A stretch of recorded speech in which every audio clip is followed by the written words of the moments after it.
झंपीर वेझो माउ ऐं संदसि चइनि पुटनि जा लाश हथ अचण वारो मामिलो। SSP ठट्टो सोहाई अज़ीज़ वाक़े वारे जाइ ते पहुची मालूमात वरिती। मक़तूल औरत जे सोहरे नाठी ऐं उनजे घरवारी मथां केस दाख़िल। गुज़िरियल ॾींहुं झंपीर वेझो कोलंबिया फार्म में मसमात सूमरी कूली ऐं संदसि चइनि पुटनि जा लाश हथ अचण वारे मामले जे जाच जे सिलसिले में वक़्ती SSP ठट्टो सोहाई अज़ीज़ टालपुर वाक़े वारे जाइ ते पहुची वारसनि सां मुलाक़ात करे खौन वाक़े बाबति मालूमात वरिती।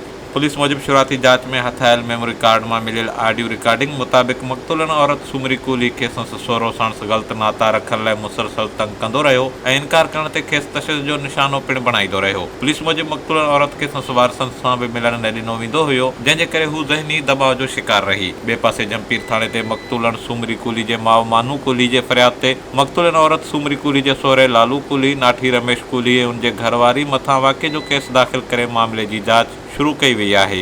Hajin Solanki, Kawish digital media reporting team, ठट्टो।